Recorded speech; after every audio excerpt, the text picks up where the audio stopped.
Bonjour, je suis Félicité Fillier-Munga.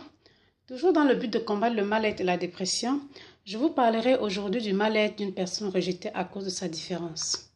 Lorsqu'une personne est rejetée à cause de sa différence, celle-ci peut sans aucun doute entrer dans un état de mal-être ou de dépression. Nous vivons dans une société multicolore où les gens sont différents les uns des autres. Cette différence peut être physique, sociale, culturelle, de couleur, de peau, intellectuelle, sexuelle, c'est-à-dire avec des tendances sexuelles différentes. Il est important d'accepter l'autre tel qu'il est sans le juger et de ne surtout pas le rejeter à cause du fait qu'il n'est pas comme vous ou simplement parce qu'il a des choix de vie qui diffèrent de la vôtre. Regardez plutôt l'être, la belle créature divine, ce miracle de Dieu qui est devant vous et donnez-lui l'amour en tant qu'être humain. C'est ce que vous devez voir en lui, un être humain, une partie de vous, car vous êtes aussi une créature divine. Par contre, si vous le rejetez parce qu'il n'est pas comme vous risquez de le mettre dans un état de mal-être, de déprime.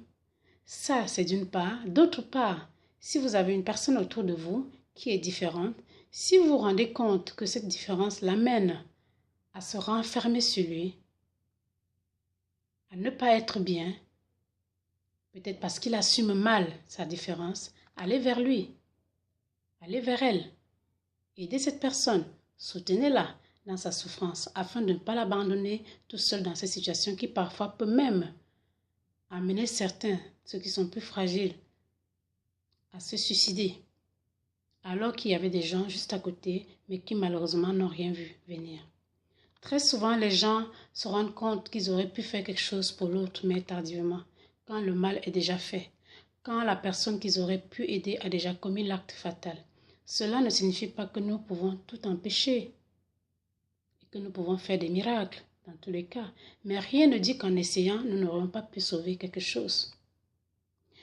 Alors, soyons attentifs autour de nous, dans nos familles, avec nos proches, avec nos amis, nos collègues, nos voisins. De grâce, assistons-les quand ils ont besoin. Écoutons-les quand c'est nécessaire. Essayons de les comprendre, même s'ils ne sont pas comme nous, s'ils sont différents. Sur tous les plans, essayons de les assister. Allons vers eux, essayons plutôt de comprendre le pourquoi. Le pourquoi ils sont peut-être différents. Soyons tolérants, ne restons pas très sévères dans nos jugements. Nous les aiderons mieux à traverser cette situation. Et ce sera bénéfique pour tous.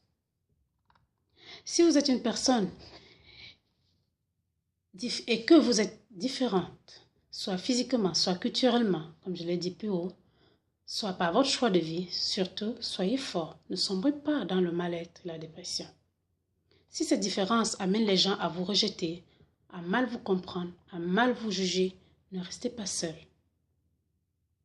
Sortez, demandez de l'aide, rencontrez des personnes qui peuvent mieux vous comprendre ou pourquoi pas, qui ont et partagent la même différence que vous. Vous verrez qu'il y aura toujours des personnes qui vous aimeront, vous comprendront et vous accepteront comme vous êtes. Et là, peut-être une nouvelle vie pleine d'espoir et de lumière commencera pour vous. Je vous souhaite le meilleur et tout le courage. Merci.